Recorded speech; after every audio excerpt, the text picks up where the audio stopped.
Hey guys, it's Kelly. Mari and I are back today with another challenge, and today's challenge was a double page spread. Now, I did some work with trimming the photos and photo placement off camera because I wasn't quite sure how long it would take, and I am at a friend's house, and there's only so much room that I have on my camera, so I wanted to make sure that I was able to get it all in. So I will let you know in just a minute how I determined that. And what I just did is I took this Maggie Holmes paper from her Shine collection, and I lined up to make sure that I had three of those shapes in my border so that it would make it very easy to replicate, because I wanted the border to look continuous from, the left hand side to the right hand side. The yellow piece of paper is from Seven, and this green horizontal stripe and the tan with the crosses are both from Maggie Holmes as well. So I just chose some of the colors from the photographs themselves. I didn't want anything too bright or too dark, and I felt like that yellowish gold made a beautiful pop against that navy, and this craft colored paper with the crosses just made a nice neutral, and I just really liked the way that these colors worked well together.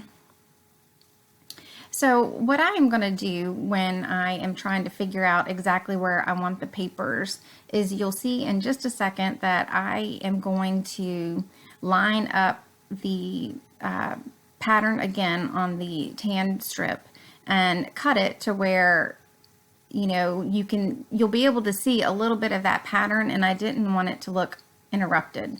So I will put it one on top of the other and figure out exactly where I need to have that cut so that the pattern of that is uninterrupted. And it makes it so easy if you have a geometric pattern like this to make it, to make the edges look neat, is what I'm trying to say. And I really liked the way that it came together, and I didn't think about that until after I had chosen the papers. So that was just pure luck on my part. So when I decided to trim down the photos, one of the things that I was thinking about was that I had a bunch of photos, and there's several that didn't even make it onto this layout, and I wanted to get as many as I could on, since I was going to be challenging myself to do this double page spread.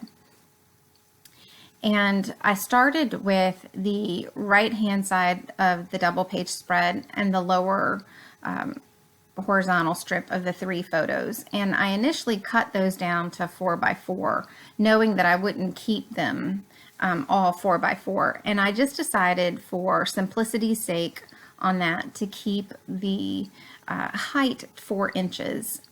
I've seen beautiful double page spreads, but since I don't do them, I wanted to try to make this as simple of a process for me as I could, just while I was getting my feet wet again. And I felt like by keeping the heights similar across the pages, that I would just like it better. So if I had left all three of the photos down to be 4x4, it would have taken up the entire page. So I took the two outside photos, well, actually the two that have the green in them on the bottom, the one with Tiger Woods and the one with Emily, I think that's Babe Ruth. She's catching for him. And took those and trimmed those to 3x4. And that helped to guide me on how I was going to trim the rest of my photos. So I left one of them to be 4x6, and that's the one of the building. And I left that 4x6 because I liked the white space between the clouds and the sidewalk, and figured I could do something with my title there. The one of my husband and Elton John, that's 3.5 by 3.5. And I trimmed that one to be 3.5 by 3.5 because the one of my son, I trimmed to 3.5 by 5. So what I was trying to do is at this museum, they had, lights on the wax figures, and then around it, you could either see other displays or darkness. So I tried to trim down the photos to where just the important part was shown, and it worked very well. The one of my daughter and J-Lo, that was trimmed to be 3 inches by 4 inches as well. And again, it was just so that I could kind of keep things not symmetrical, but just I felt like if they were approximately the same size, or if they were from top to bottom, it just made a better cohesive page. And I really liked the way that it turned out. And the one of everyone with the Beatles walking across, that one is 3.5 by 5.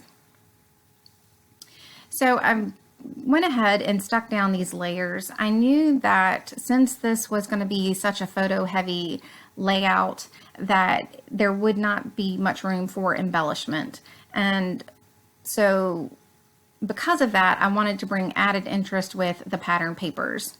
And I pulled out this Freckled Fawn kit that I got when they had their, I guess their Boo Boo sale or whatever. You can get a kit for $5, or not a kit, but some of their items that they must have something wrong with it. And anyway, I pulled this out and a bunch of the pieces worked well. So that was perfect. It made me feel good to have, be using something right away that I just bought. And it was amazing how I hadn't even brought it with me. I'm at a friend's house, and she ordered me one when she ordered hers. And when I was looking through it, I was like, oh, look at this. This is perfect. So some things just work out that way. So I tried to get that fun clip to work, and I just really couldn't. I felt like it was too busy, with everything. So the little Freckled Fawn bag had some labels in it, and I decided to do some red labels on 2 of the photos. And there was a red chipboard piece that said "You Rock," which went perfectly with my husband and Elton John. So I decided to get a turquoise label for that one, so that around the page I would have red and turquoise. So I pulled out these letters from my hip kit, and offhand, I do not remember which month this is. I think it might be January. These stickers are meant to be sprayed, or painted, but I left them white because I really liked the pop against the background. And the title is just the wax museum that we went to, Madame Tussauds.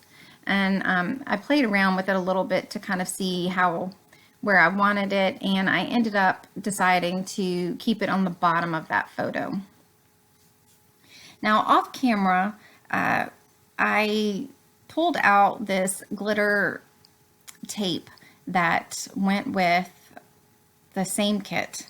I think it's the January kit, and ran a punch along the edge, and then just decided to put it down on the bottom.